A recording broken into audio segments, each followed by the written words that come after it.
to go live. What's up, everybody? It has been a minute or two since we have been here at Waypoint Coffee Corner. I am excited to get us started today with my guest, Tony. Tony, you can talk now. I mean, we're good. We're good to Sweet. go. No, just There we making sure. Uh, go. no worries, my dude. I don't even know that I can pronounce my own last name. So Daskalakis. pretty good. I'll give that a American A. Okay.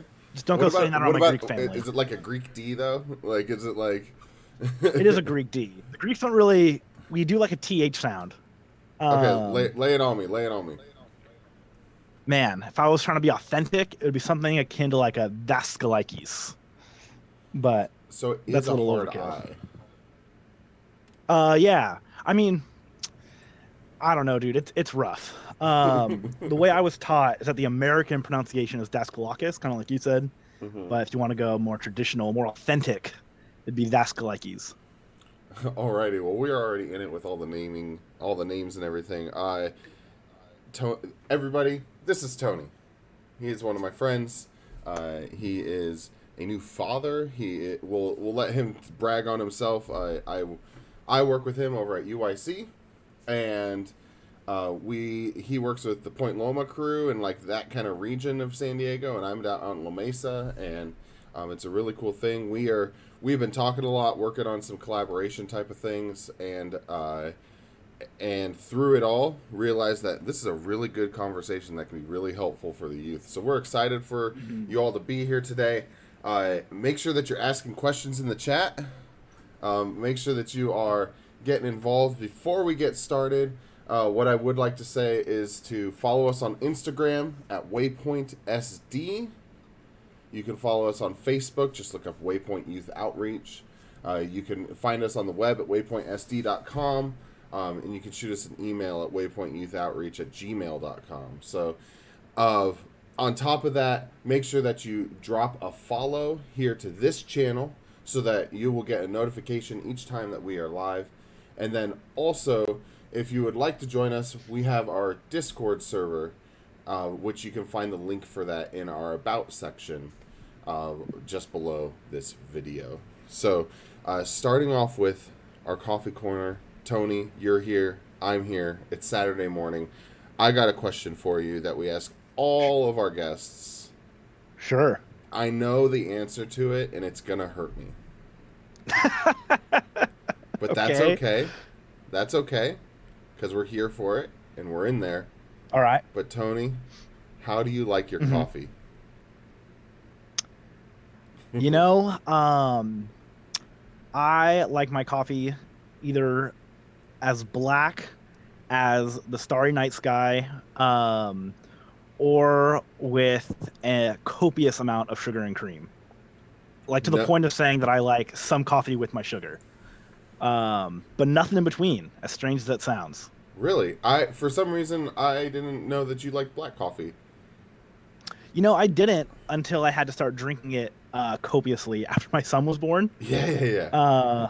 But I figure the best way to keep myself from diabetes and a heart attack was to stop putting sugar in my coffee. And you know, the acquired taste, you could say. I don't know.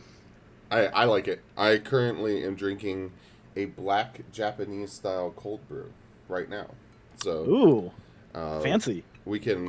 I can explain the ins and outs and all that to you guys later. But that's not what you're here for. I have a question Fair for you. enough. What does your shirt say? Does it My say, shirt you says say dad bod, I say father figure? Yeah, yeah, yeah. One of my it does. favorite. You know, I actually got like three like dad shirts for Father's Day, and one of them was like appropriately nerdy, like combined like my D&D culture with my dad culture. But then my son peed all over it this morning while I was changing him, so that one just went into the dirty laundry chute, and now we're my other dad shirt. But it's cool. It's cool. It's fine. It welcome, happens. welcome to dad life. Honestly. Let's do this. Let's do the intros. Let's tell us about yourself. Who are you? How old are you? What church are you at? What do you do? You're married. You have a kid. You know, just all the details. Yeah, well, in case you missed it at the start of the stream, My name is Tony Daskalakis. I am 21 years old. Like Mike said, married and with kids, and totally worth it. Absolutely stoked to be a young dad. Absolutely stoked to be young and married. Went to Point Loma High School, but since graduated in 2017, and now I work for the Urban Youth Collaborative, like Mike said, serving campus clubs in Point Loma, Claremont, Pacific Beach, and University City. And I also work at Pacific Beach Presbyterian Church as their youth director, youth pastor. Titles are weird. But the important thing to know is that I'm in charge of the youth group and delivering some awesome content and fun programming on Wednesdays for our students and having an absolute blast. Being able to serve God and work with kids. I mean, that was a job that I honestly been praying about since my freshman year of high school, and I'm just so stoked to be where I am now. Honestly, I'm truthfully living a dream. I am always shocked when I talk to you because you carry yourself a little bit with a little bit more maturity and those types of things. And then you go and tell me that you graduated in 2017, and I'm like, I graduated in 2006. So, oh, it's a good time. I'm blessed to be doing ministry with you, brother. Likewise. And you know what? If memory serves, my high school quote was "Fake it till you make it," or my yearbook quote, I should say. So that's what I'm doing here, man. I'm not nearly as mature as I put off, I'm sure, but I'm just faking it for the sake of the stream. Well, excellent. I have a quick question for you before we get started, before we get into all the nitty gritty stuff. Is there any way for the video for those who are watching this right now? Is there any way to stabilize your camera just a little bit more? Ooh, potentially. Okay. So yes, I understand your situation. I just want to and where you're at. You're in a corner of the house, away from the kid. You know, those types of things. I just wanted to ask. Maybe we'll put it on two knees or something like that. Just something to help it out a little bit. I think what it's going to require is just that I stop moving, but I've kicked out the kickstand of this rocking chair, and we'll see if that helps. Excellent. But I apologize to you guys right now. I really don't want to cause anyone motion sickness. And I've been accused of doing such in nearly every Zoom call I've been in, so preemptive apologies. Hey, we're in there though. At least we're in the call. At least we got the good audio, and we're good to go. Fun fact about your son is that he was born on my birthday.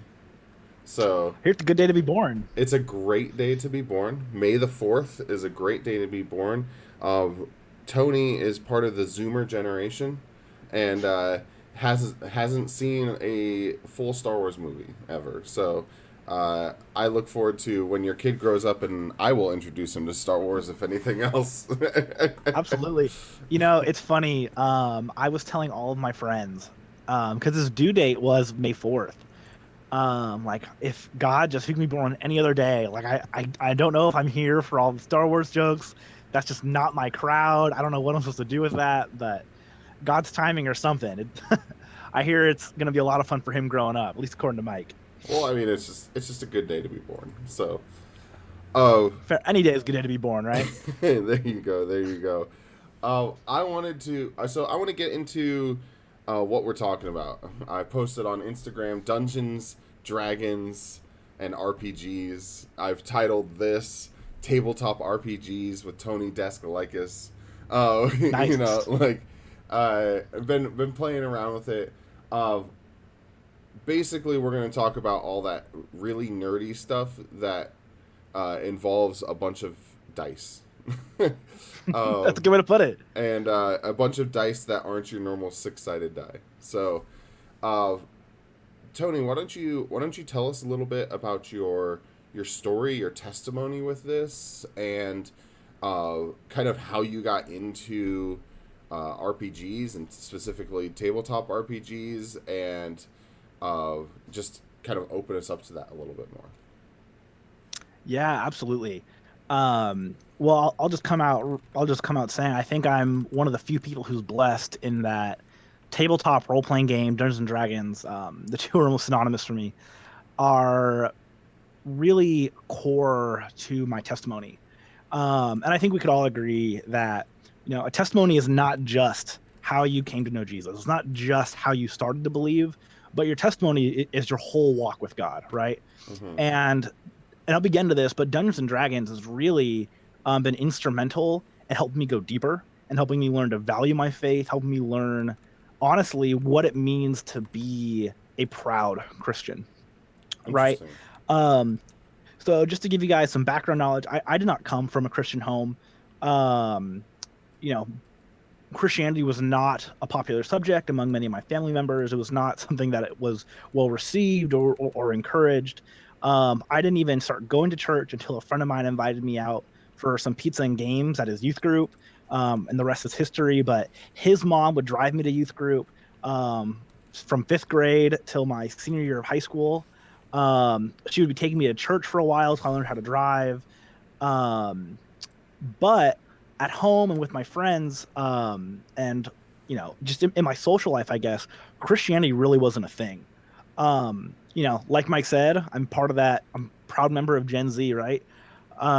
So I was really into like gaming and gamer culture and geekdom and all the nerdy fandom, whatever you want to call it. And in those cultures, I feel like there's a really big disconnect between like people who are practicing believers and some of the content that we experience, some of the personalities that we engage with, some of the opinions regarding the church, right? But I started playing D&D in the seventh grade. My brother's group was down a player, and my brother knew I was really interested and really always wanted to play. So he found a way to convince his group of high school age friends to let me have a shot at it. And it was just a purely fun experience at first, but just to explain D&D so this makes a little bit more sense. Imagine just that you're playing a game of pretend, like that same game of pretend that you played back when you were in kindergarten. Um, Now you're playing it again, but a little bit older and with a codified set of rules so that everyone's on the same page. And you're collaboratively creating a story together through like improv, acting, dice rolling, stuff like that, right? And I had no idea what kind of character I wanted to play in this story. I had no idea what I wanted to do, and I was talking to my brother like, "Oh, what should I do? How would I do this sort of thing, whatever." And eventually, he was like, "Oh, you should play a character called a paladin, right?" And I had no idea what that meant at first, like I'm sure many of you don't, or many of you do. But he was like, "Yeah, paladins are just like these like religious knights that are all about doing the right thing. They are all about protecting people. They're all about worshiping their individual gods, and they are just holy warriors whose faith are on display." Right? Paraphrasing a little bit here, don't know who use those words exactly, but I immediately became enamored with the idea, with the theme of this like warrior who devoutly followed his faith and whose morality was the basis of his drive in life, right? And as I role played and as I practiced and pretended to be this paladin character, it almost became like an extension of myself.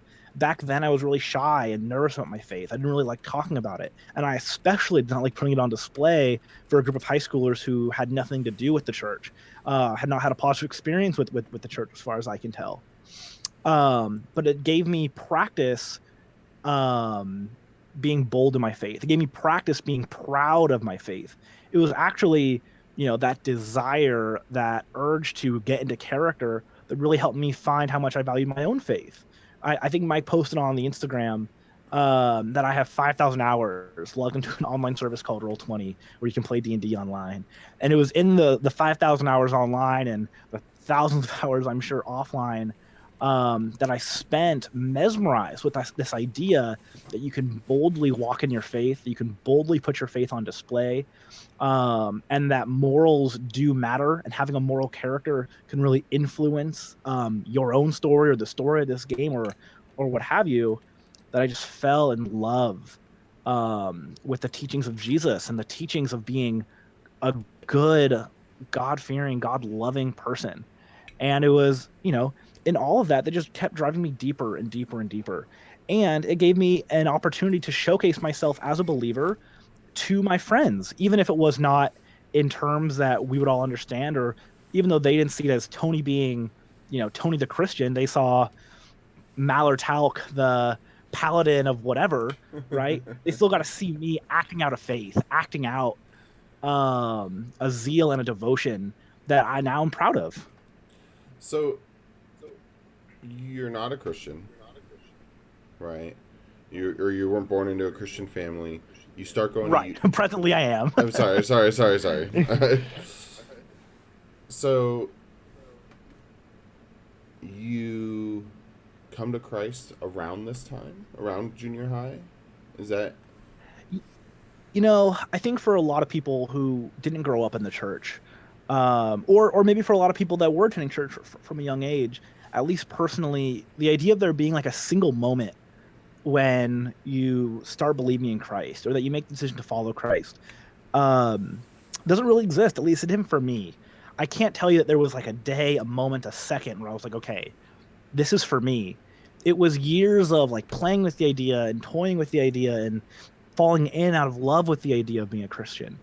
And so at this point of like discovering my passion for D&D, would I have described myself as a Christian?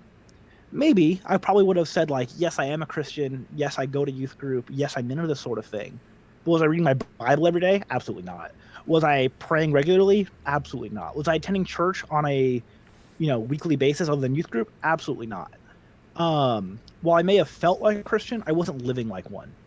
And I think my own transformation to being a, believer who's on fire for Christ, on fire for his faith, and looking to go deeper was instrumental from this time spent in Dungeons and Dragons role playing as someone who's already there.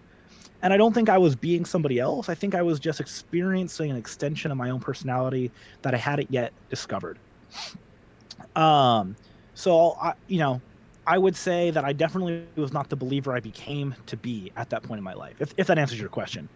Yeah, I'm curious as to the timeline, all this different stuff. I think it's really interesting because in D&D, paladins are the righteous, God-fearing, missionaries in a lot of ways. Right. They're trying to convert the lands. They're trying to tell people the good news. And and it's interesting too. Sorry, I don't mean to cut you off. No, go ahead. But we can talk about maybe more of the specifics of like what D&D is later, so this makes more sense. But from just like a gameplay point of view, paladins are one of the only, and if not the only, the strictest in their moral code. In that if a paladin player does not like maintain the moral code, if they go around, doing stuff that you and I might find immoral, if they're immorally violent, if they're immorally deceptive, you name it, they lose their power. Like it's such like a cool, I don't know, almost an analogy for a walk with the Holy Spirit that if we don't follow the practices laid out by Christ, that if we don't pursue our relationship with the Holy Spirit, if we don't acknowledge it and really develop a relationship with it, then we don't get access to a lot of the power that comes with being someone that is walking within the Holy Spirit. So it's crazy to hear this, that God used D&D for you to explore your faith. Like, how did you kind of blend those two things together? Were you like looking at Paul and you were like, you know what? Paul was really bold about his faith. I'm going to model my character after him. Or like, how did that kind of come about? And then how did that transition into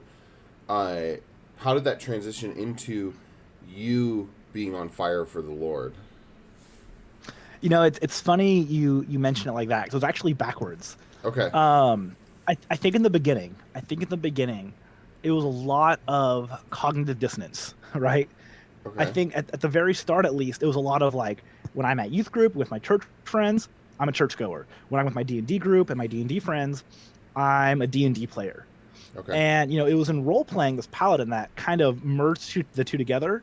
And I started looking for, examples from real life to serve as inspiration, right? So it literally started with a Google search of like paladins from history or like classic examples of a paladin. And if memory serves, the first thing that came up was the literal definition, which is a member of King Charlemagne's like inner circle of knights. That is the literal definition of a paladin. And then from there, it was like, okay, well, you know, King Charlemagne was the archetypal example of like Christian knight king, and that led me down into like a reverse like rabbit hole into theology rather than being like rooted in theology and going outwards. It started from a place outside and brought me in. And then once I made those connections, the first thing I did was go to my youth pastor and was like, "Hey, I'm playing this thing called D&D. You might not understand it, but I just want you to know that like I'm playing this character who's like super religious and I love it and it's super cool and it's made me really passionate about my faith." Um What was his and response? and you know, honestly, at the time we were driving to Forest Home. I don't remember how far we were into the drive or whether it was on the way there or on the way back. But I remember him just looking at me, kind of confused. But honest to God, just like, that's so cool, Tony. I'm so stoked to hear about that. Let's talk about that more later. Um, and he didn't know a thing about D&D. It might have been the first time he ever heard about it based on the way he like looked at me. But he was so stoked to hear that I was engaging with my faith in a way that was like personal and unique to me. And then like Q later in our like cabin at Forest Home, like me telling my D&D stories to my friends, who I don't know if they were interested or if they were just like playing along for my sake, but it was super fun and it allowed me to express my faith in a way that I felt like was unique and personal to me, which helped just make it all the more real. I wasn't experiencing what worked for somebody else. I had found a medium that really showcased my faith to my faith to myself and allowed me to understand it from my own terms. And you know what? It also led to me bringing a pair of dice to Forest Home with me every single camp after that, in hopes I can convince the youth group to play D&D with me. Hasn't worked out yet. Still do it. I'll keep you guys posted if it ever happens. Oh man, I could just imagine you like, that distinct noise of dice in that plastic like rectangle cube. Yep. That distinct noise Um, that's like every D&D player knows that noise, right? that And the, I the distinctive rattle right, from and fresh dice. I'm picturing you like going up, it's in the top part of your suitcase or whatever, and you open it up and there's that distinct rattle and you're like, "Ooh, is this the year?"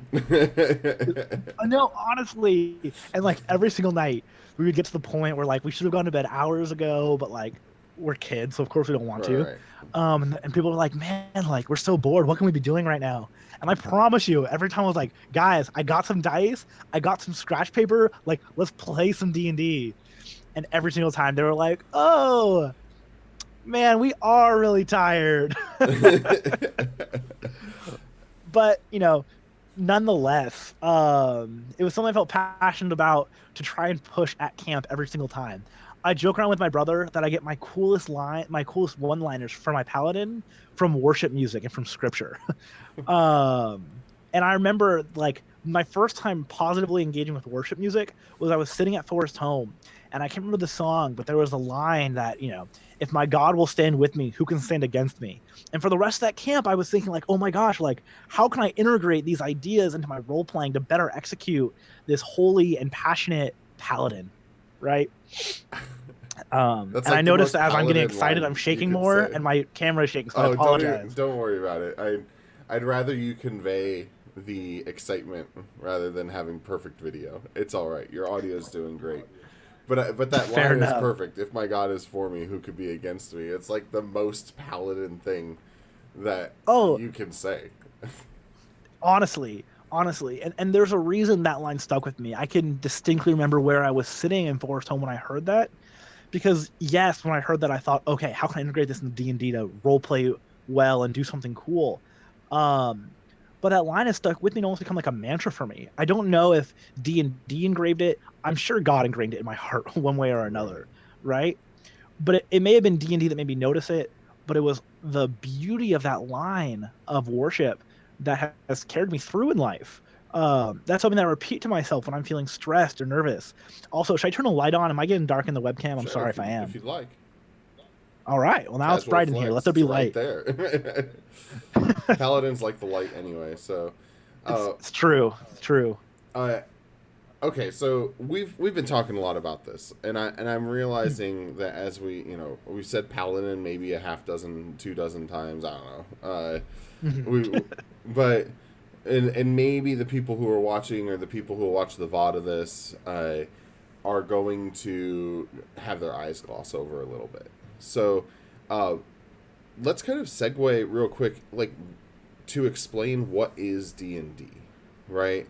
Yeah. I think that one of the things you and I talked about is kind of how that's changed so much over the years, Mhm.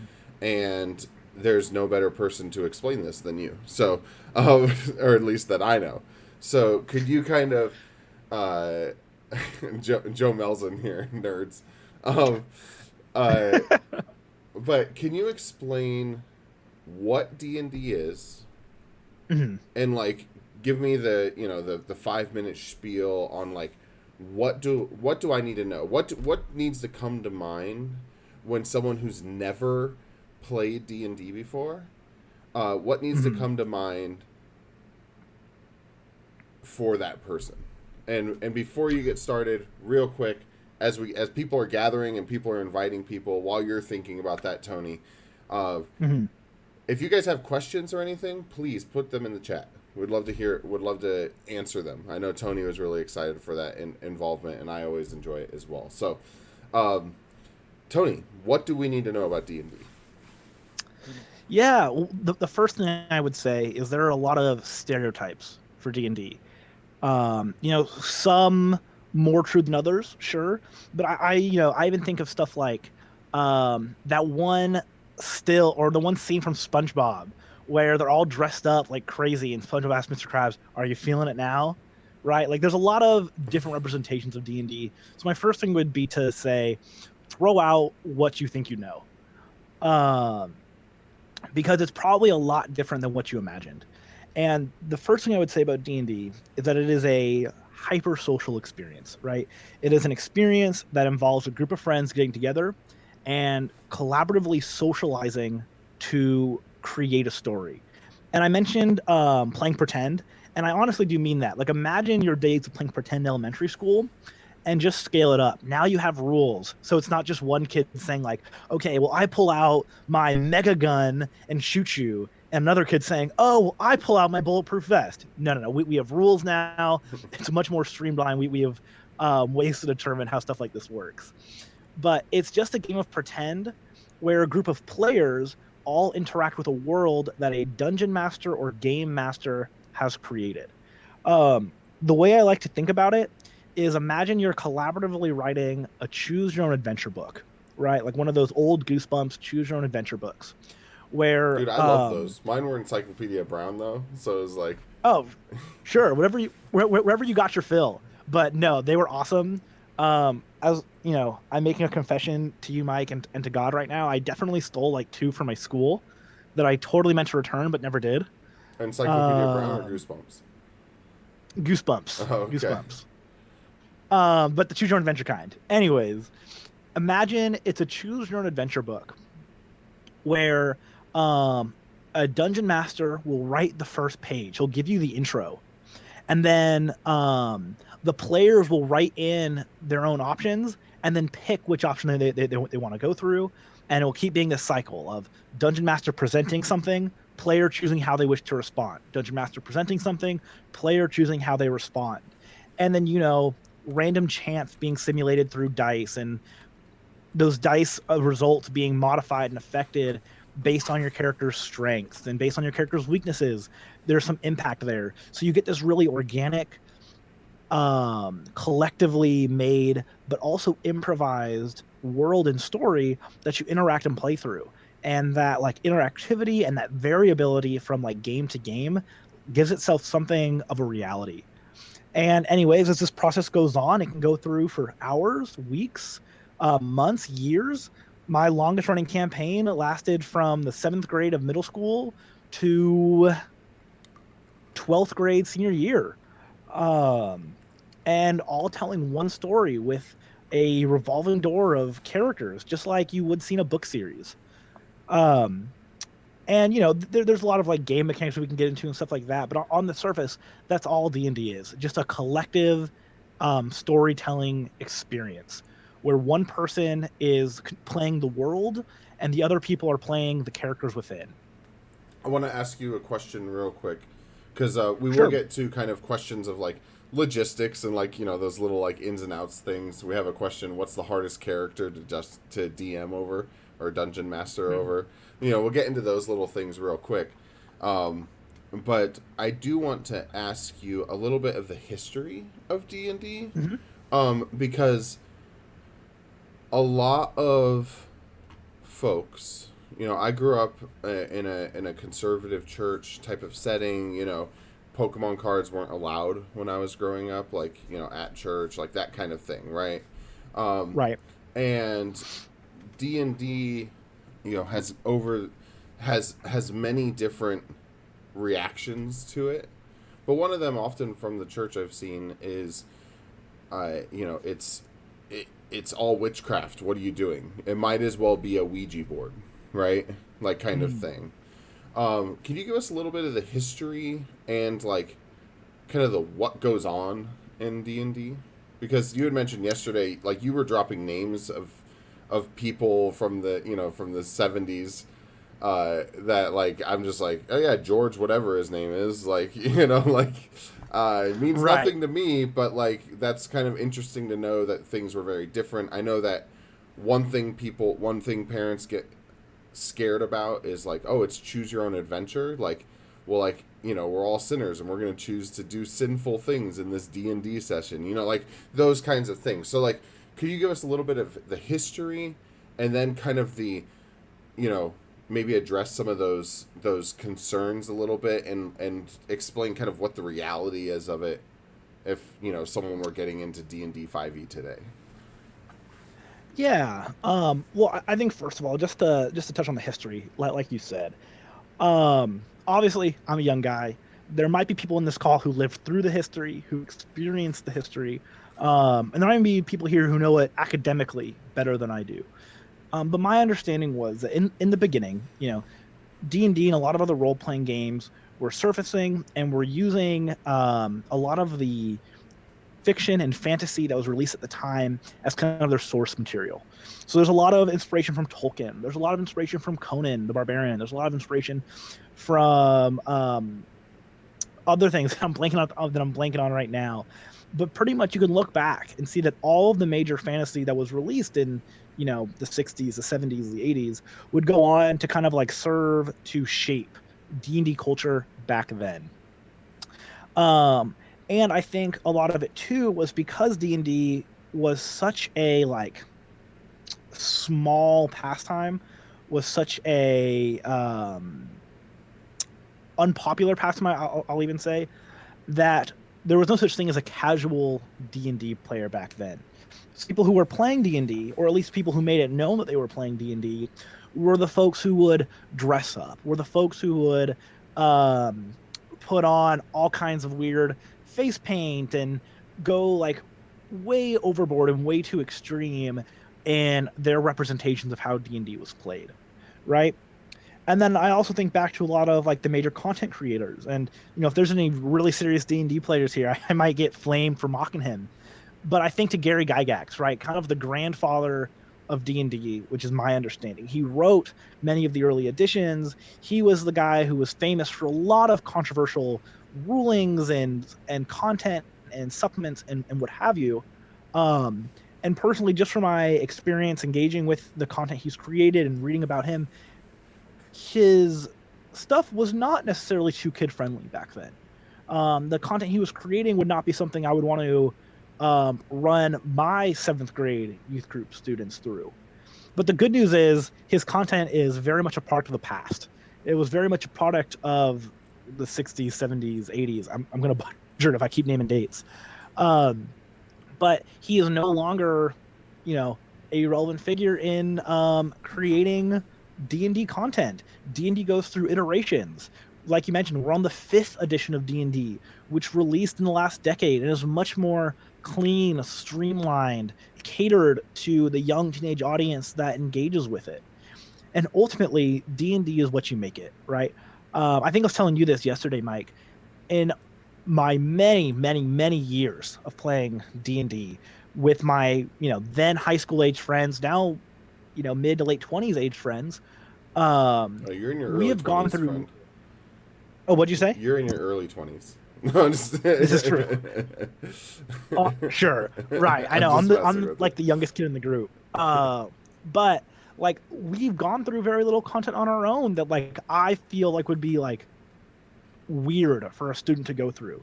Just because you curate your own content, you create your own content. D&D does not really push anything on you that you don't want to like engage with on your own. I would say if somebody was engaging with something in D&D that they shouldn't be, or that any one of us wouldn't be comfortable with them engaging with, it's Hmm. because they sought it out on their own. Not like D&D never pushes anything uncomfortable on you unless you're seeking out that kind of content and making a point to utilize that kind of content. And generally, if you do, you have to go third party. You have to get out of like the realm of D&D to even get there. Yeah, I think that's really interesting. What would you like? How would you explain? And I think this is also a pretty touchy subject in church culture. But how would you explain magic in D&D? Because I think that people can hear magic and have a bunch of different responses to it, but Right. uh, as their what do you expect? Because aren't there demons in D&D? Aren't there poltergeists in D&D? Aren't there darkness and evil in D&D? Like, Yeah. Well, I would say first off, D&D is a role-playing game, like I mentioned earlier. It's about role-playing. It's about creating a world for you to adventure in, do life in, what have you. So of course it's going to mirror some concepts that we have from real life, right? mhm, But a demon is not something as we understand it as a spiritually charged entity that is seeking to tempt you and corrupt you and lead you away from the light of God. No, a D&D is just or in D&D a demon is just a monster that you go out and fight, right? so it is a bad guy. And Just to be it's clear, a bad guy, right? There is no glorification of demons, right? right? And just to be transparent and honest, could that be a reality in a D&D game? Maybe.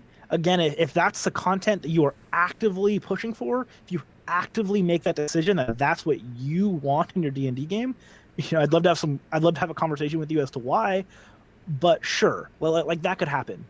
But by no means is that what D&D is. D&D is not demons and witchcraft and dark magic. It's whatever you make it. And if you have someone running the game that's actively avoiding those things, you'll never run into it and you won't even realize. Um, and as to speak onto like, well, isn't the existence of demons in D&D a bad thing? Isn't the existence of magic in D&D a bad thing? And I would say again, it's whatever you make it. If magic in your perception of D&D, in your D&D world, is a sign of witchcraft and demonic energies and what have you, go for it. Like that's how you can represent magic in your world, and you can caution your players against it. In traditional D&D, it's presented as just academia. Magic is more in line with science in D&D than it is with like witchcraft as we understand it. I hope that answers your question. I know it's a little all over the place. No, I think that's good. I want someone who's maybe listening to this and saying, wait, they're talking about D&D, like, that's evil, like, just to kind of at least get a little bit of a picture. Obviously, we're not going to be able to address every single concern with D&D, in this, but Right. I do want to touch on some of the hot button church subjects. Yeah, absolutely. Um, One thing that I think is important to say, and maybe I'll have you say this, is like, so like let's say someone is playing a wizard, right? Hmm. Which is again, most worlds of D&D are, think Chronicles of Narnia, think Lord of the Rings, Right. think like that type of world. All of them are kind of in that realm, at least if you stay in the D&D world, right? There's people who write things, Right. cyberpunk versions. There's people who write, modern Sure. futuristic versions, et cetera, et cetera. But It's mostly when we say wizards, think Gandalf. You know, if we say Right. elves, think Arwen, Legolas. Yeah. yeah, or Legolas, right? If we're saying dwarves, think Gimli, right? If you're saying fighters, you think Aragorn, right? Like it's like actually, if you think orcs, think orcs. You know, like Right. if you think barbarian, like again, it's very, very much in that world. One thing that I do want to highlight real quick is, and we'll actually use this to segue, is like when we're dealing with magic in D&D, what is the depths of that? Are we chanting spells? Because that could be, I mean, that could be of concern, right? Are we, Right. are we like acting this out and doing some sort of Harry Potter wave of the wand with a word, like what What does it what does it mechanically look what does it like? mean? Yeah. Right. And truthfully, nothing really happens, right? To just go through the mechanics of casting a spell, it's simply looking at a list of what you can do, saying, "Hey, Dungeon Master, I want to cast color spray," and roll your dice. Color spray happens. There really is like no like occult tie-in. I'm not, sacrificing a chicken for the sake of the game. I'm not, forcing my players to swear allegiance to some dark god to cast a spell. None of that is happening. And truthfully, within the D&D community, when you run into players and dungeon masters and what have you that really try and push content like that, they're almost universally like shunned, mocked, told off because nobody wants to be forced to do anything in Dungeons and Dragons, right? And it really does boil down to simply I do this, you roll some dice, and it happens. I think there's this stigma, there's this belief that there's a lot of like hidden, subconscious, occult agenda within Dungeons and Dragons, and it simply isn't there. And if it is there, then I've gone oblivious to it after years of playing the game. Um, but truly, you will never be engaging with anything that you're not comfortable with. Like I said, unless you particularly seek that out, but that's a whole separate conversation. I think it's really interesting because I've gone into comic book stores um, Mhm. multiple times, and you'll see people playing whatever games, whether it's the card games or whether it's D&D in the corner. And one thing that I've always found, and maybe it's because Fred at Crazy Fred's in La Mesa is super nice, and he's very protective of children. But like one thing that I've kind of found with D&D, and maybe you can speak to this briefly before we start getting into the gambling and dice issue. you know, Sure. uh, but one thing that I've found is that I think D&D players understand that this attracts a broad range of people, and Mhm. this attracts like every experience I've had with like an adult who likes playing D&D interacting with a kid has been very like positive, very almost like protective, because they know that like Mm. this is something that attracts 7th graders and 35-year-olds, like Right. Yeah. have you had any experience like with that, or can you speak to that at all, or maybe I'm just completely off base? I don't think you're off base. If I'm being honest, I don't know that I've had, a wide range of experiences like the one you've described. To be honest, it sounds like that, like you said his name was Crazy Fred. Yeah, yeah. Sounds like a really cool dude. Um, to be honest, in my experience, there has been kind of like a lack of like adult role models, adult like figures, I guess. And it's not to say that what you're describing is false. That sounds 100% on key. D&D does attract a wide range of people, and there is definitely an understanding within the communities I've been a part of that we need to do our best to kind of like self-moderate. That we need to make sure that we're not exposing anyone to anything that they shouldn't be exposed to. So keeping kids away from games with older adults, making sure that they're playing in separate areas, what have you. But just while we're on the subject, I think there is a lack of adults who are willing to like engage with, well, adults who can serve as like positive role models when it comes to things like D&D. I think there's been such like a knee jerk reaction of like, oh, like D&D is bad, I don't want anything to do with it. The kids are there, but any adult who could potentially serve as like a positive influence has something like backed away from it and want nothing to do with it. They've like washed their hands of it. Um, and I can actually think back to a gentleman I knew who was really into D&D, really into the community, what have you, who did serve as like a positive role model.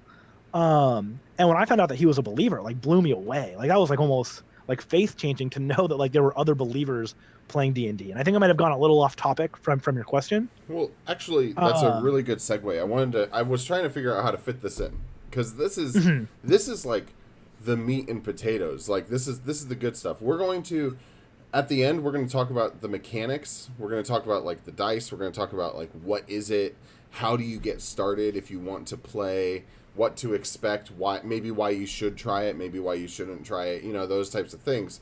mhm. Especially for the students that are watching who are like, you know, maybe been like, hey, you know, I'm kind of interested in this. But what you're talking about is something that's so important for us to understand and so important for us to recognize as the church today.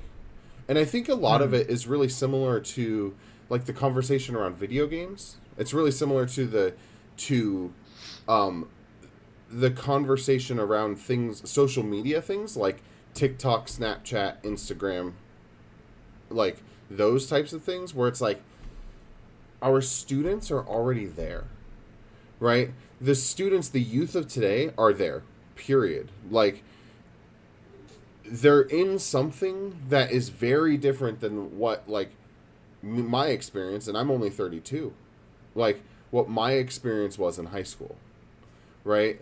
Uh, if the kids are playing you know, playing cards, playing Magic or The Gathering or something like that, or like this is just a different subsect of kids that are really into things, and the importance of navigating that space and being a positive role model in that space to those kids and to those types of kids who've been ostracized, you know, who are often not understood. You had said something yesterday about like, you know, kind of what a lot of campus ministries and those types of things are often catered to a specific type of kid, and sometimes the D&D kid is very very different. Yep. And I want to very different than that. Can we talk about that? Can we dive into that a little bit more? Like, um, Absolutely. Yeah. I'll let you pick where you want to start, and we'll kind of start rolling with it. So maybe something like, you know, why this is important, or you know. Yeah. And I think I'd like to start with a little bit of an anecdote, right? I think there is definitely the kind of kid that you're describing. I can think back to a lot of those kids, like the theater kids. I was one of them. Um, you know, a lot of it, there's like the art kids, not one of them, but I wish I could be.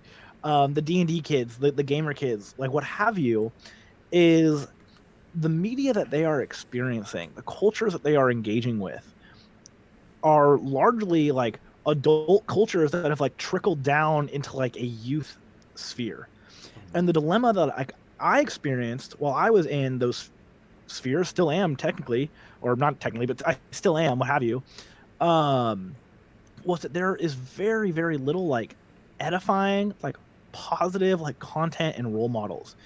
Um, there's like a big culture of like almost like attacking one another and like proving that like you're the best, proving that like you're the most popular among like the misfit kids, I suppose. There's a lot of like craziness happening and weird stuff that like I wasn't comfortable with, but like that was my crowd, so I had to go along with it. And I wish that there was more youth pastors, you know, adult teachers, what have you, that were God willing to kind of fearing like folks. God-fearing folks, yeah, that were willing to kind of like look at all this, not be like weirded out, shocked, and want to like step in and say like, hey, like I want to engage with this, like I want to engage with you in this. I want to hear what you have to say about it. I want to go back to that story of when I told my youth pastor like, hey, I'm playing D&D and I'm playing this paladin and it like takes his face super seriously and like that makes me really excited, whatever. he had no idea what I was talking about, but he was just excited to like hear me out. Um, and he was lucky that I was a student that came to him with it.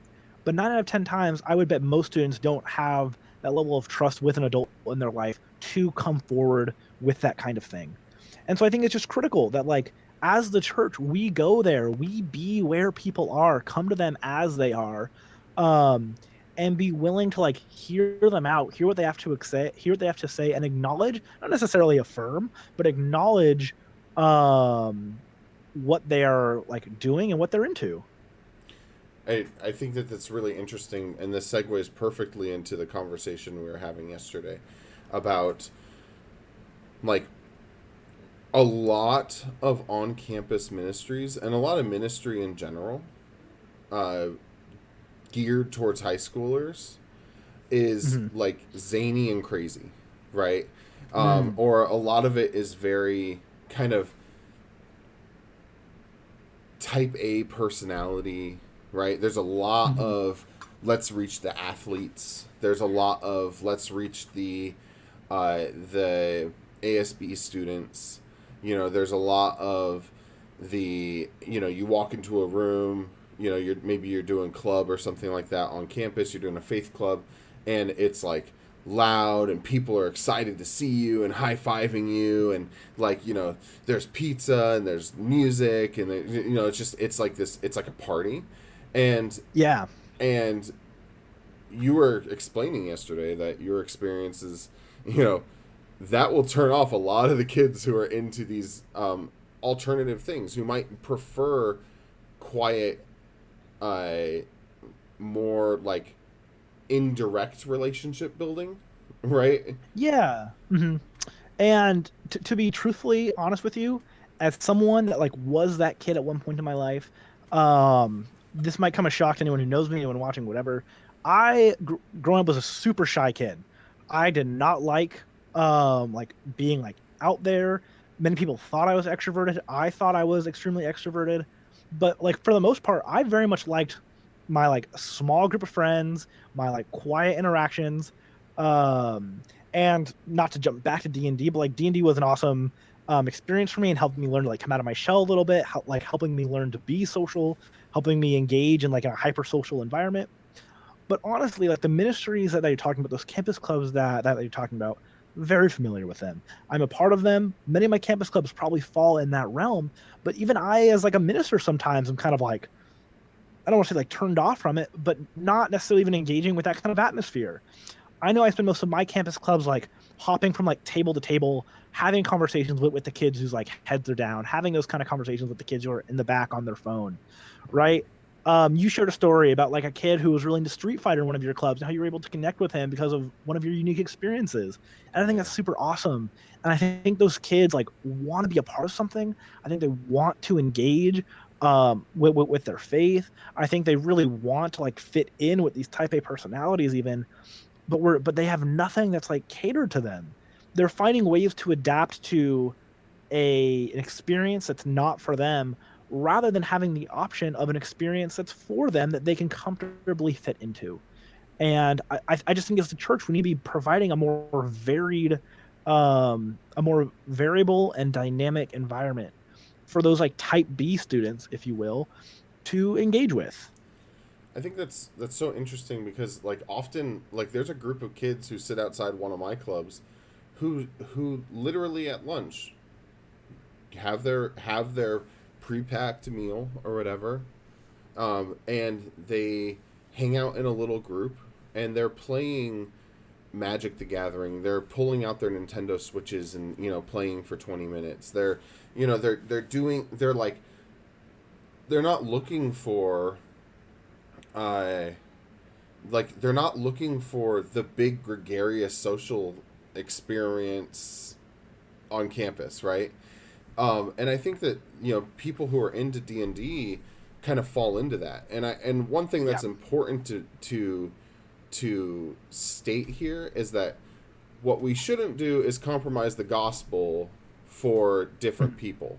But what we Right. do know is, by following Jesus' example, is Jesus met people where they're at.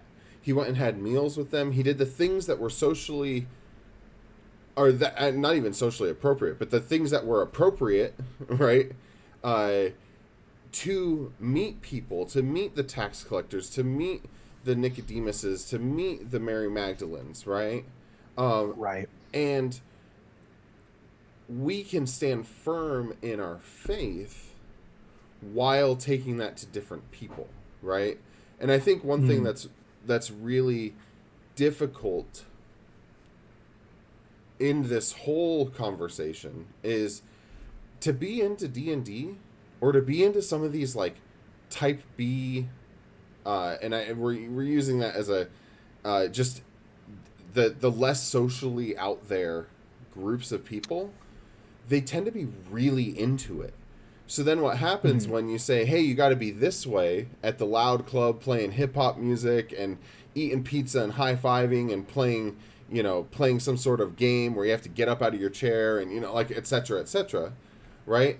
You're kind of saying, no, you need to be like this to join us, right? You need Mm. to be like this to hear the gospel. You need to be like, and that's one of the things that I think is so interesting about this conversation is we need to understand what this culture looks like, what it means, because oftentimes the students are really into it. If you're into Yeah. D&D, you're really into D&D oftentimes, right? You've invested a lot of time. Or if you're into, one niche video game that isn't super mainstream, or you're into anime, right? Or like, these types of things. One thing we need to be careful of is that as students are going to dive into the things that they like, right? We need to be careful to not just be like, oh, that's your thing over there. Well, we're going to be over here doing our thing the way that we do it, right? How do we bring the gospel to people who are like super in to their thing? And I Yeah. and that's huge. Do you have anything to And speak and if to on that, or? Yeah, and I think a big problem is I kind of mentioned this earlier, alluded to it earlier, but there's almost a distrust or a disbelief that from the student's perspective that they can be ministered to in a way that's comfortable for them, right? I think a lot of these students have experienced either social interaction with the church or ministry from the church. They've had to adapt themselves to experience and engage with, that a lot of them are left feeling like there's no way a youth pastor will like minister to me through D&D. There's no way a youth pastor will show up and let me build a magic deck for him and like play magic against him. Um, I think one of the first things I did when I became the youth pastor at my current church was I knew there was a student who was really into magic. And for the record, I love magic, but I've never like got into it seriously. I love the idea of magic, the gathering, the card game. I was gonna Um, say, it's like, wait, what? Magic the Gathering, the card game, right? He was really into MTG. it, We'll call and it MTG. That's the what you see MTG, it. right? There we go. Right, MTG. right. He was really into MTG. His brother was really into MTG. And one of the first things I did was out of a genuine interest too. None of this was fake. I texted him and I was like, "Hey, like I have some extra money. If would you help me build a deck?" Um, we haven't built that deck yet, but that has been a student that I have been really well connected to ever since. From the beginning, he has been like the student I can always count on to like interact with me, even in like a non-church sense, because I made a point of going to him where he was, showing him that I was genuinely interested in the things he was interested in, and being able to conduct a ministry that's not necessarily for these type A popularity is everything people. I'm not trying to mock those kids either. I'm not trying to like Yeah, put them there's down. I'm not nothing. trying to There's say I like should say they're there's less nothing than. wrong with that. Right. Absolutely nothing wrong with that. I think some people, and I think all people at certain times of their life or at certain moments, have a time when they value like quantity of social interaction. So everyone, or I feel like there are times we all enjoy like a good party. There's a bunch of people around. There's a lot of good energy. It's fun. It's exciting. There's other times we all enjoy like quality of social interaction, like a 5 hour conversation with someone, or a 5 hour like game of D&D where I get to like act out parts of myself that I don't feel comfortable doing in like normal everyday to day life. I love it. Like I think this is the topic of like how do we get into the things that our students are into, right? Like we talked about this before, is, there's value in, being working with youth, right? Or even if you're just trying to connect with the youth, if you're a parent listening to this, jump on Fortnite with your kid. Like, Yeah. do it. Like, the only time I've ever played Fortnite is when I was with people, like when I was trying to connect with students. Like, that's just how it is. Um, I do want to get back to D&D, right? So, we've talked a lot about kind of your past with it, the past of it, kind of what to expect. I want to move more into like what to expect today. So, Sure. let's kind of address one of the other concerns that I've heard, from the church is you're rolling dice. Clearly, you're gambling, right? And I know you mentioned. I think you were the one who mentioned this. Is, well, dice is really just our game engine, Right. right? So, can you explain, and as we segue into the mechanics and how a student might get started, that kind of thing, or how someone might be interested in getting into it. What's the deal with all these dice? There's 4-sided, 6-sided, 8-sided, 10-sided, 12-sided, and 20-sided dice. Oh, I don't even make me mention my 100-sided that I have back home. Yikes. Yeah. So just teach y'all some nomenclature, right? There are different kinds of dice. In the tabletop role-playing game community, we refer to them as like a D4, a 4-sided die, a D6, a 6-sided die, a D8, 8-sided die, right? And so what's the deal with all of these dice? I think you made a good point. It certainly has the appearance of gambling, right? But you made an even better point when you said dice is just the engine by which we run the game. It is purely just our way of having some element of variability in our actions, because it's no fun if I just say I stab him with my sword, it succeeds, or I try to convince him, or I try to, sing a song well, and I do it well, and I kill it. It's the best song anyone in the room ever heard. There's no like fun there. That it doesn't feel earned. It just feels like you're telling a story about how amazing you are. So we use dice as a way to kind of like provide some variability, provide some level of like unexpected circumstance to lead to some unexpected events. And even then you might say, okay, well, you're still like basing your like joy, your success of being able to roll dice well. Isn't that by nature gambling? And I would say again, it is a matter of perception, right? As a more mature like D&D player, I've come to value even the low rolls. I think that failure helps tell just as good of a story as success does. And truly, all dice are is just our mechanism of providing some like variability and some variability to the world, and a way for us not to be able to know what's going to happen, for each D&D game to be fresh, Right. for each outcome to be unique. Um, and I think the only time it has the gambling is just the perception of dice are relevant in gambling. Is rolling in Monopoly gambling? No. Is rolling in the game Sorry gambling? No, absolutely not. If the Yahtzee. physical object of dice, well, what'd you say? Yahtzee. Yahtzee, right?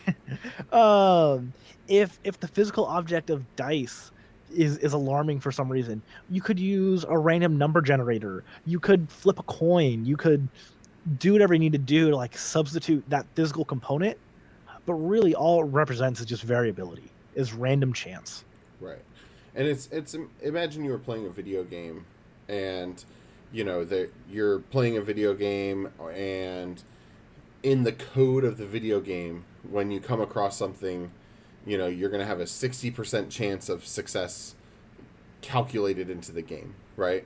Well, that's what the dice do, right? So basically, Right. like, you would, if you're trying to calculate 60% or more, right? There's multiple ways you can do this, but one way that you can do this is you roll a d10, right?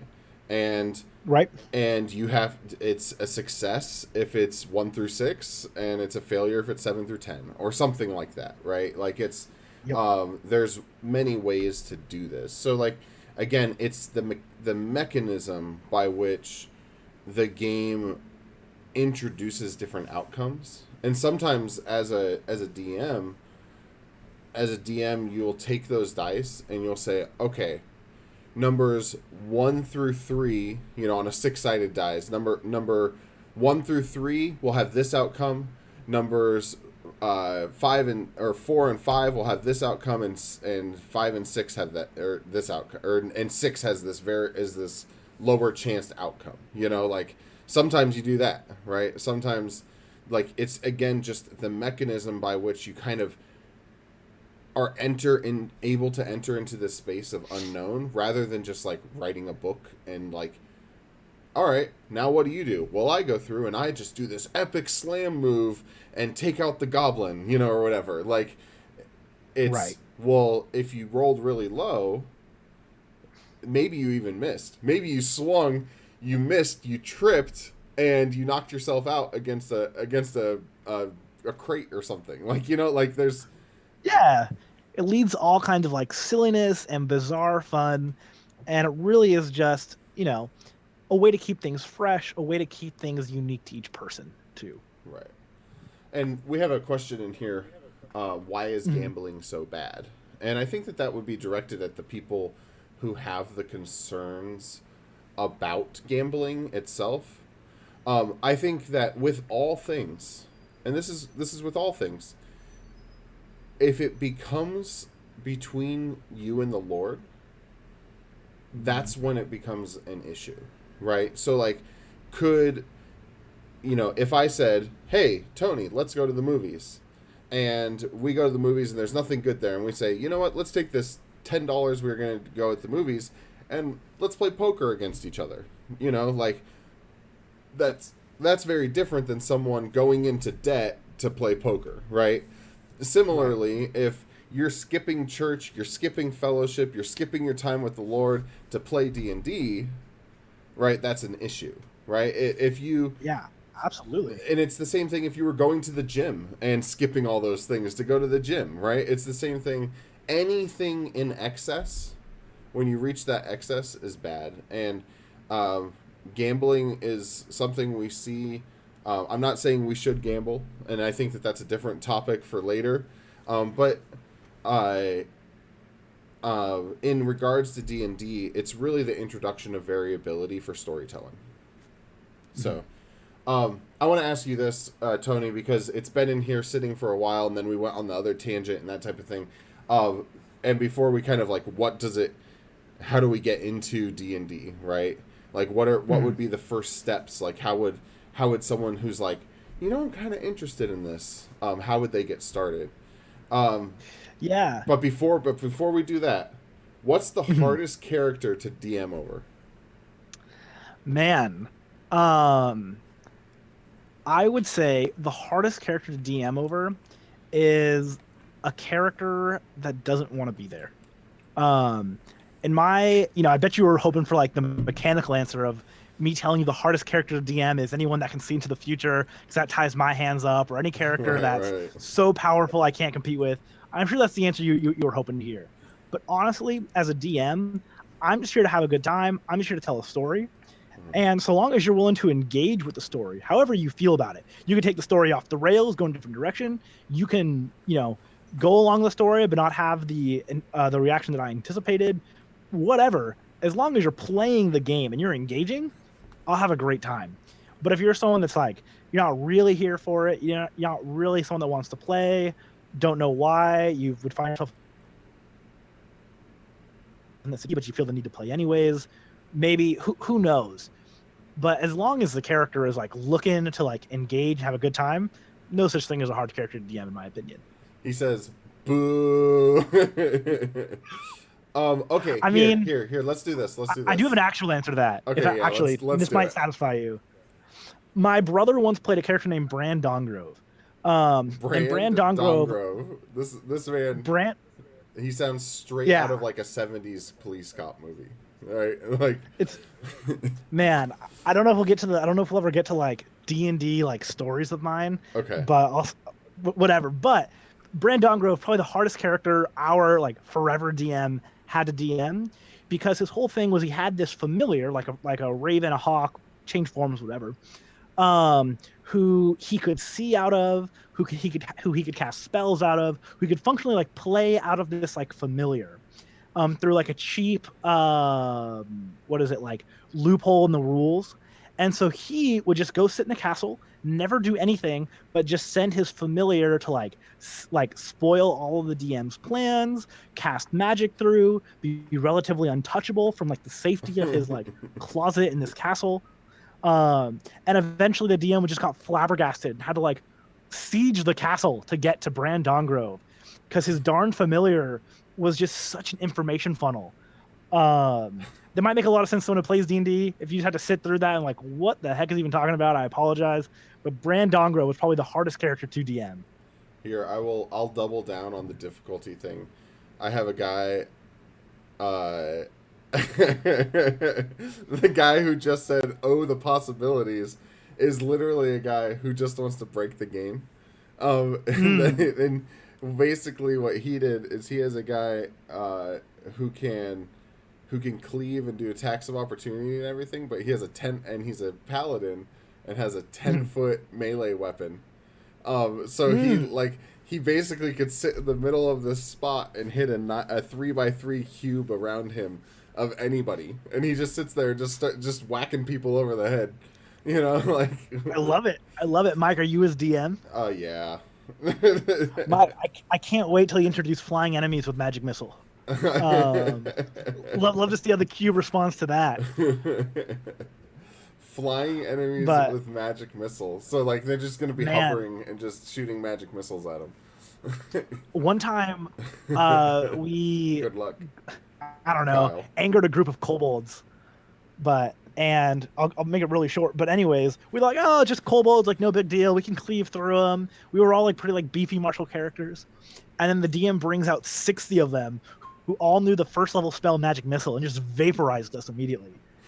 I don't think we shared enough pizza with him that day, but I don't know. That's funny. Okay, so let's do this and let's kind of let's get the segue going. I'm a student or I'm an adult. I hope more for this. I'm an adult who identifies that I have a student who's interested in this.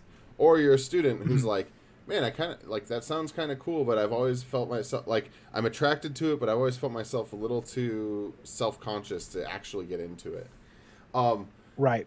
What is step one? Step one is don't spend a dime. Okay. If you try and figure this out on your own, you're going to be encouraged to buy a bunch of stuff you do not need. But chances are, just by how like popular D&D actually is, you know someone who already has the resources you need to play. So I would say like step one, part B, is find that person, right? If you're listening right now, I'm sure Mike can be that person. If I can promise you that if you're listening right now, I can be that person. I would be more than happy to give you all the resources you need, from whether that's like you need physical dice, I will find a way. I have spent money that I am ashamed of on dice. I have more dice than I need. But that's not even important. There are so many like online resources that are free. There are so many resources that can be provided to you that can literally be free. Google D&D dice on Google, and Google has a plugin like right at the very top for all the dice, and you just click them to roll them. For all of you that have an iPhone, there's a really cool like dice rolling app that has like a game built into it that I don't want to get into right now. But step 1B, find that person, like connect with them, and then ask them like, hey, like, do you have a game I can be a part of? They might not. But then the next step would be find your group of players or dungeon master who would want to play this with you, who are interested. And then step 3 is like, just have fun. Like, talk to Mike. Reach out to me. I'm sure Mike could get you connected to me, and like find things maybe a little bit more comfortable with the rules, so you don't have to spend like a ton of time learning them on your own. But there's a lot of like pre-made adventures you can run through that make it super easy. There's a lot of people like Mike and myself who would love to run a game. And so I would say that's like really the only hurdle you have to jump, is finding people who know what they're doing, finding people who are interested to do it alongside of you, and then show up, have fun, have an open mind. And that hurdle's already been jumped for you. It can be a Micah right here. Yeah. When we say have an open mind, literally it's just like be down to have fun, right? Like it's Yeah, it's yeah, it's yeah. like ask, when you're sitting there with six other people who might be strangers to you, you know, don't be afraid to do the goofy thing.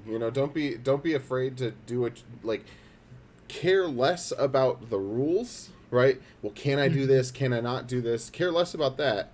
Care less about playing the game perfectly, and Right. like have fun with the character you've created.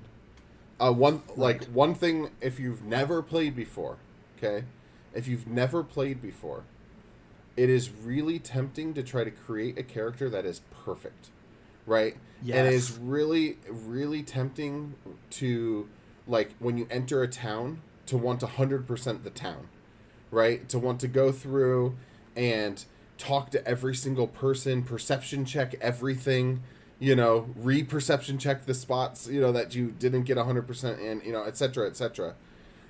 It's a lot more fun to create a character that has some flaws.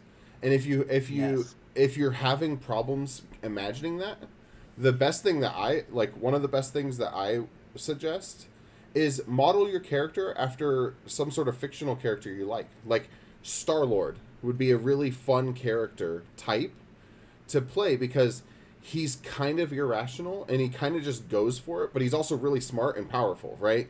So he's like got this balance. Build a character kind of like Star Lord, or build a character like the Incredible Hulk, right? Where he's like, I'm gonna go in there and fight literally everything if I'm in rage mode, like that kind of thing. Or, um, kind of Yeah. pick someone, have them have flaws, and then just kind of play with those flaws. That's okay. I think Mike makes a really good point here. You like he said, you're gonna be super super tempted to play someone who is absolutely perfect in every regard. You might pore over the rule books, finding every which way you can optimize them. But the most memorable characters, the most fun characters, are really when you just like let your creativity run wild, when you just let the characters like organically do their own thing, when you stop thinking of D&D as like a game that you are playing, but an experience that you are engaging with your friends. And is it awkward at first? Like, do the weird character voice? Yes. Is that necessary? No. You don't have to do anything. Is it going to be weird at first? Are you going to feel like you're like putting yourself like out there with a group of people you potentially don't know, like doing what could be considered like acting or improv around them? Yeah, that might feel weird at first, but eventually that will pass, and you'll just realize you're just having fun, like engaging in a super cool story that you're helping tell. Yeah. Um, let's see. I'm trying to think if there's anything else like mechanically like to get started, and I think that like you hit all the major touch points. Um, Yeah. can you think of anything else? Oh, here's one. During coronavirus, Mhm. you absolutely can play online. 100%. Like it is, There are some amazing online resources. I have 5,000 hours in one of them. it's actually really easy to play online. If you can get on a Zoom call, you can play D&D well. And Mhm. have, I would argue, and my group would probably argue that it's actually better being online because they can move their characters around a map like a lot easier, and and like maps are drawn quicker. Here's the bottom line: you can play and have just as great of an experience telling a story Mhm. online or in person. You can do it. 100%. You can play League, or not League. You can play D&D socially distant 6 feet apart telling your story, right? Like, and if you're responsibly doing that, you can do that as well. There's a lot of really cool stuff there. Yeah, I think there really is. I know there's a lot of people out there who've been on the fence about playing D&D. I have a lot of friends that are on the fence, like we want to, but like, isn't this kind of like a big commitment? Right now is a great time to do it. A lot of us are stuck at home. I don't know about you guys, just be a little real for a sec. Like I'm craving like genuine social experiences, and you've probably heard me refer to D&D as a hyper social experience. And I really think it is. Because not only are you just like hanging out, having a good time, whatever, but the whole like activity is based on being social and interacting with each other and collaboratively creating a like unified product. Not only will that give you like something to do during this time, it'll give you an opportunity to like engage with your friends, whether that's like online through like a Zoom call, a Discord call, like whatever. I can go through and tell you like the various online resources that can help you make D&D as easy as possible. Um, but really all you need is a group of like friends who are willing to play. And if you have that, you will have a good time. I promise you that much. Yeah, absolutely. I think we'll do this here just at the very end. Just for anyone here who's watching, who's interested, who might know someone who is, especially a youth, but who might know someone who's interested. Maybe you're an adult who's like, you know what, I I'm feeling called to this. You know, like I need to connect, or like there's one specific youth that comes to mind that's like, I want to do this, you know, and maybe you're the gap, you know, you're the bridge between them and a pastor and someone who can really facilitate that relationship with them. If you're, if you hit any of those spots, this is for you.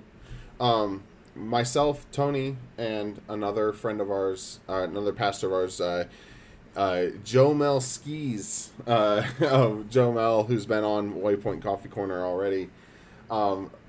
We've been talking about trying to figure out ways to connect with students especially during coronavirus, and what we anticipate to be at least a fall semester of coronavirus for high schoolers, of socially distance learning, online learning, etc. One of the things that we've talked about in connecting with some of these students is starting a campaign and spending some time playing some D&D with people and having that social experience. So, and again, the whole purpose of this is to build relationships that are meaningful, because that's what Absolutely. we see Jesus doing, and that's what we see Jesus doing throughout the Gospels, and that's what we see. You see that like Paul went and became like an integral part of a town, right? Like multiple times when he would stay for 3 months, 6 months, 3 years, right? We see this regular just come and be in the presence of someone who's living missionally, because we can't, like, there are times when we can't just go talk to a random person and say, here's the gospel. We can, but there are other times and there are other people who respond far better with, oh, we've built a relationship over the years. Excellent. Can we talk? Like, what are you all about? Or I've seen that you're all about this thing. How can that be? How can that grow? Right. So like, that's part of our vision, and part of our vision for reaching some of the youth is getting to spend some time with them, and maybe running some D&D sessions, and introducing people to that. So again, if you're interested in that, my Instagram handle's here. Tony's Instagram handle is here. Tony is like the anti-Zoomer, where he like doesn't really do social media, even though he's only 21, and was like basically born with an iPhone in his hand. So like, Sorry, guys. uh, but if that is something that interests you, or that's something that you're interested in, or maybe you're an adult who just wants to know more about it and maybe get some experience with it, like, this is a tool, and this is a tool to preach the gospel. We don't know what that looks like, but what we do know is that through Tony's testimony, and through the testimony of many more, we could have told stories on stories about how God has used D&D in both of our lives. Through D&D, like, we've seen God work, and we know that there's others, and we like know of specific people in our lives and youth in our lives who would benefit from knowing this tool a little bit more. So, similar to how we can stay relevant by like listening to the music that our students are listening to, or being on TikTok, or those types of things, D&D is just another tool for that. So, before we like officially close it up, do we have any other questions for the chat, or from the chat? Tony, do you have any closing thoughts while we kind of gather some of these questions? Yeah, ultimately, I would just say, and I think we've mentioned this too already. If you're someone that been on the fence, D&D has always sounded cool, but you just didn't know like what to do with that like desire, where to go, please like reach out to us. D&D has been such a life-changing experience for me, and it's not about like the game itself. It's not about like the rule books and anything like that, but it has just provided me an outlet that I did not know I craved so much for social interaction. Um, I think it's really telling that I did not keep in touch with many of the people from my high school, honestly, for better or for worse. And I know that many of like my friends, like old friend groups, have kind of like dissolved over the years. But the like four or five guys I play D&D with, like we have been like in steady contact as they've left the state for college, as they've returned for college. We do our annual like 24-hour straight D&D game consistently. Wow. Um like yeah, I didn't even talk about that. Once a year we play D&D for 24 hours straight, usually while camping. But that's for neither here nor That's pretty there. cool. Dude, I have some stories to share about that one another time. But anyways, like give it a shot. Like especially if you're someone that's feeling like alone right now, lonely, in need of like a space where you can like be yourself and just have fun. Yeah. That's really all D&D is. It's just a like a hyper social environment where we can all come together and like do something collaboratively with no like air of competition, with no like air of like who's better than who's playing better. Just something cooperative, collaborative, and fun that you can do with a group of like-minded people who truly want like a good relationship with you. Give it a shot. And like me and Mike and Jamel too, like we're here for that. Like we want to provide that. If you're out there listening. That's all I got as far as closing thoughts go, Mike. Alrighty, excellent. We don't have any more questions here, so welcome to Coffee Corner, everybody who's here. Thank you. I'm excited to have you here, Tony. We'd love to have you back again, and just kind of Hmm. discuss the various things that you're involved in. Would love to hear some of those stories. Um, Hmm. and maybe we'll start inviting story times like into all this. It'd be a lot of fun. Um, Hey man, and I'm here for it. make sure that you hit that follow button, that you follow us on Instagram, on Facebook, that you follow Waypoint. Tony, is there anything you want to plug? You know what? Like you said, on the anti-zoomer, don't have any social media for you guys to follow other than that Instagram you posted. Alrighty. But loved being here. Super, super stoked about this. Awesome experience for me. Love to get to know some of y'all. Alrighty, excellent. Well, reach out to us if you have any questions, and we'd love to see you later, guys. See ya.